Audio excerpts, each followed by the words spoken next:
everyone. I hope you're having a fantastic day. Thanks so much for stopping by. Today for my Java and Flurry series, we're going to make a coffee card using this cute little stamp set from Technique Tuesday. Love this set. Everything that I used today I'll leave in my description area below if you want to check out. The stamp set is called Perk Up, and I just thought it was adorable. I love this little mug, coffee mug in it. So we're just going to jump in and start stamping. I'm going to stamp this mug all over a piece of Nina Desert Storm 100-pound cardstock. It's a Kraft cardstock. I used my Versamark ink, and then any open areas that I had, I stamped those two little coffee beans. I'm going to cover the entire panel with some Nouveau Glacier White embossing powder, and then I'm going to go ahead and use my heat tool to melt all that embossing powder. I think white on Kraft looks really awesome, and I love that effect. So I was happy with the way this turned out. So cute. Okay, now to color this in, I decided to use my Distress Oxide inks. This is worn lipstick. I'm putting a little bit on my acrylic block, and then using my water brush, I'm going to color in all of those mugs. The great thing about the oxide inks is when it dries to like a chalky finish. And when you add water, it makes it really subtle on craft paper.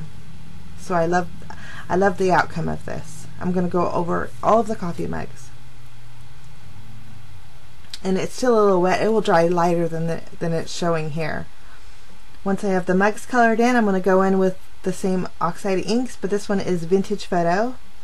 And I'm going to just fill those coffee cups up with coffee and color in those coffee beans. So I have some pinks and browns. And I think this color combination is so fun. Love that. So that's our background panel. Now I'm going to take another piece of the Kraft cardstock, and then I'm going to stamp that coffee mug in the bottom corner there.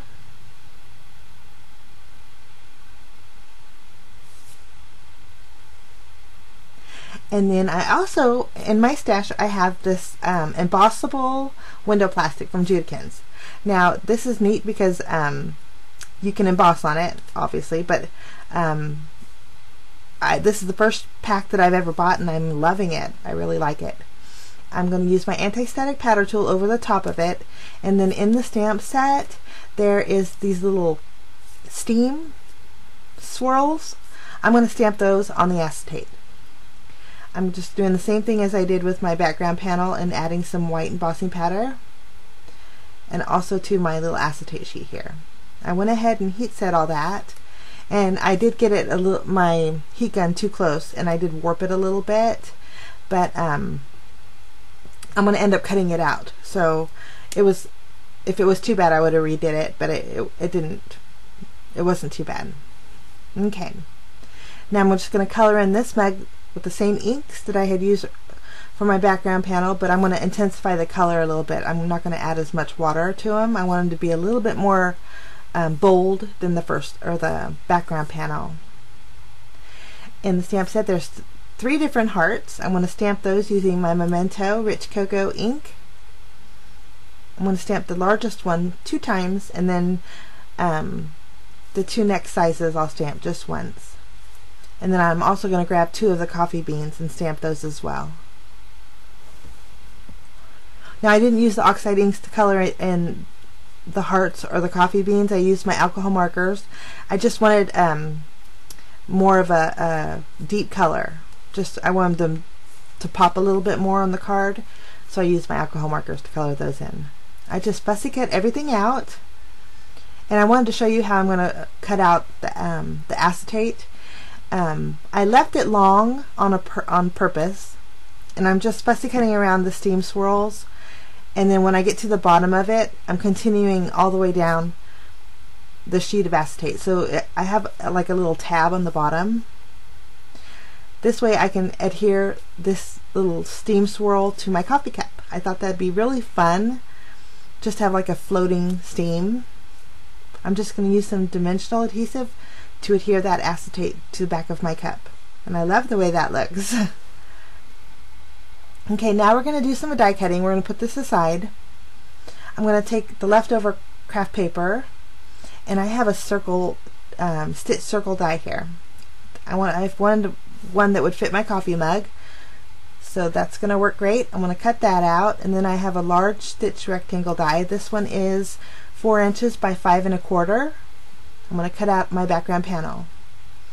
Now I wanted to give a little bit of texture, so I'm using my embossing folder. This one has large polka dots on it, and I just embossed that circle. I think it just adds a little bit of a fun element to the card. Okay, now we need a sentiment. I have a piece of white cardstock here. I'm going to trim it down to 2 inches by 5 1/2 inches. And then I have some dots and dash dies from Paper Smooches, but they don't cut out. All they do is make stitch markings. One stitch is spaced wider than the other, but I want to use both of them on the edges of this panel here.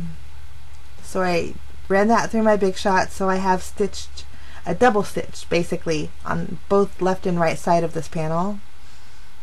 I'm going to take the little sentiment that says coffee is a hug in a mug. Love that. I'm going to stamp that towards the top of this panel with my rich cocoa ink.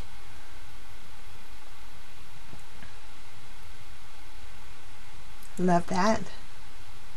Cute. Okay, now we're going to assemble our little card. I'm going to first adhere my embossed circle. Well, I'm going to trim down my sentiment here. I'm going to trim it down to 5 1/4, so I'm just taking a 1/4 inch off. Okay, I think that looks nicer. Using my tape runner, I'll adhere my embossed circle. I think right there looks great.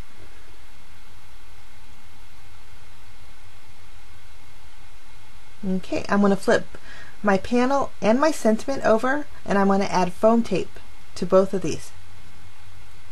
For my card base, I'm using an A2 size card base with white cardstock.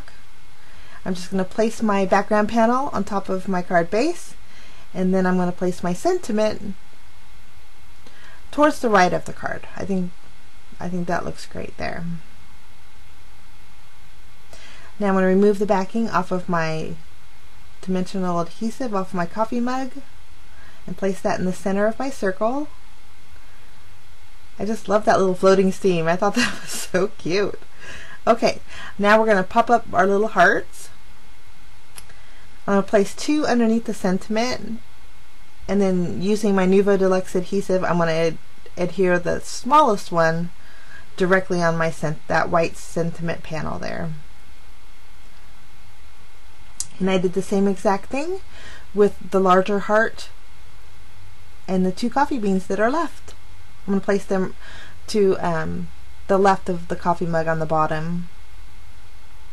For finishing touches, I'm going over my little hearts and my little coffee with my Wink of Stella shimmer pen. And then I have some Nuvo Crystal Glaze. Oh no, you know what I did? The coffee mug had little circle details on top of it, so I'm filling in those circles with my red alcohol marker, and then I'm going to dot it with my Jelly Roll Stardust pen. Just give it a little bit more shimmer. And then I'm going to go over everything with my Nuvo Crystal Glaze. I'm going over the hearts and the coffee mug. I just went over the coffee part, and then it was really thin actually. So it ended up dripping down a little bit, so I ended up covering my entire coffee mug. But it turned out really cute. I like the way that looks. And that's my card for today. I hope you like it. If you do, let me know. At the end, there will be 2 more videos in case you missed out on some more of the Java and Flurry series. Have a fantastic day, guys. Oh, I did do faux stitching, well, you can see here. But I hope you like it. We'll see you again real soon. Bye-bye.